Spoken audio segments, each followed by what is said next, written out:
കഴിഞ്ഞ ദിവസം ഞാൻ പറഞ്ഞിട്ടുണ്ടായില്ലേ, പൗർണമിക്കുട്ടിയും പാറക്കുട്ടിയും ഒക്കെ വന്ന് ഞങ്ങളെ പൊക്കിക്കൊണ്ട് പോയിന്ന്. ചായ വെക്കാന്ന് പോലും പറഞ്ഞിട്ട് സമ്മതിക്കാണ്ട് ബ്രേക്ക്ഫാസ്റ്റ് അടക്കം പുറത്തുനിന്നാന്നും പറഞ്ഞ് എല്ലാരും കൂടി അങ്ങോട്ട് ഇറങ്ങിയിട്ടാ. പിന്നെ ബ്രേക്ക്ഫാസ്റ്റ് ഒക്കെ കഴിച്ചു കഴിഞ്ഞ് ഹോട്ടലിൽ പോയിട്ട് നംശീവിനെ എടുത്തിട്ട് പോന്നുട്ടാ. അപ്പൊ അമ്മയ്ക്ക് അച്ഛനും പാൽക്കപ്പയും കുറച്ച് കൊടുത്തുട്ടാ.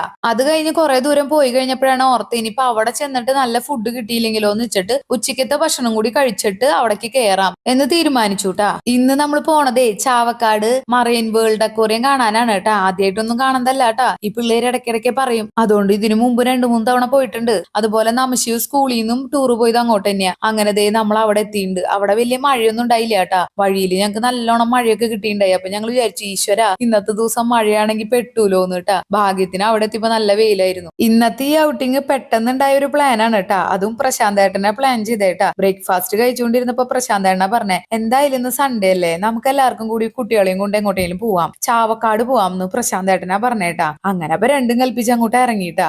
ശരിക്കും പറഞ്ഞാൽ മുൻകൂട്ടി പ്ലാൻ ചെയ്യണ പല ട്രിപ്പുകളും എനിക്ക് ക്യാൻസൽ ചെയ്യേണ്ടി വന്നിട്ടുണ്ട് കേട്ടാ. പക്ഷെ ഇങ്ങനെ പെട്ടെന്ന് തീരുമാനിക്കുന്ന ട്രിപ്പുകളായിരിക്കും നമ്മൾ കൂടുതൽ എൻജോയ് ചെയ്യാറ് കേട്ടാ. അങ്ങനെ നമ്മൾ കുറെ നേരത്തെ യാത്രയ്ക്ക് ശേഷം ദേ അവിടെ എത്തിയിട്ടുണ്ട്. ദേ ഈ മുതലിനെ ഒന്ന് നോക്കിയേ, അരപ്പൈമയാണ് കേട്ടാ.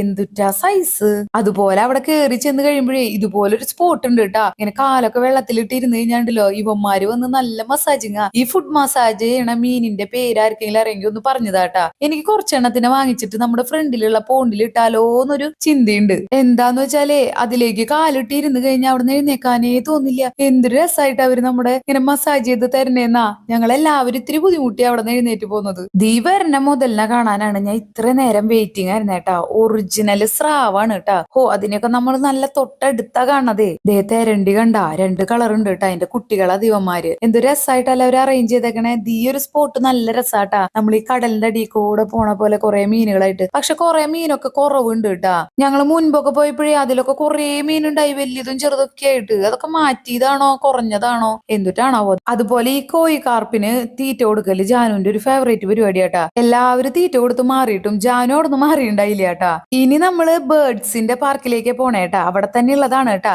കണ്ട പല കളറിലുള്ള നല്ല തത്തമ്മ പോലത്തെ കിളികള് നമ്മുടെ കയ്യിൽ തീറ്റ അവര് വെച്ച് തരും. അപ്പൊ അവര് പറന്ന് വന്ന് നമ്മുടെ കയ്യിലും തലയിലൊക്കെ ഇരിക്കും. തലയിൽ തീറ്റയൊന്നും ഇല്ലെങ്കിലും വന്നിരുന്നിട്ട് ഇങ്ങനെ വിശർപ്പ് കുടിക്കാണോ എന്തൊക്കെയോ ചെയ്യൂട്ടാ. തലയിൽ ഇങ്ങനെ കൊത്തി കൊത്തി. ഞാൻ അവരെ വീഡിയോ എടുത്തുകൊണ്ടിരുന്ന സമയത്ത് ഒരെണ്ണം വന്ന് എന്റെ തലയിൽ കയറിയിട്ടാ. പ്രശാന്തന്റെ കൈമിരിക്കണ ഒരാള് എന്തേതാ ഇറങ്ങി പോണില്ല. എനിക്ക് ഈ ചേട്ടനെ ഇഷ്ടമായി, ഞാൻ ഇങ്ങോട്ടും ഇല്ല എന്ന് പറഞ്ഞിട്ട് അവിടെ ഇരിക്കുന്നുണ്ട്. പിന്നെ മെക്കവും പാമ്പൊക്കെ ഉണ്ട്. അതിനൊക്കെ തുടരണമെന്ന് വെച്ച് കഴിഞ്ഞാൽ പൈസ വേറെ കൊടുക്കണം കേട്ടാ. അവിടെ നിന്ന് നമ്മൾ പോയതേ നമ്മുടെ അരപ്പൈമകൾക്ക് ഫീഡ് കൊടുക്കാനാണ് കേട്ടാ. എന്റെ പൊന്നെ, അടിപൊളിയായിരുന്നു. പിന്നെ ഞങ്ങൾ ഓഹോ ബീച്ചിൽ പോയി. ആ വിശേഷം അടുത്ത വീഡിയോയിൽ ഇടാട്ടാ.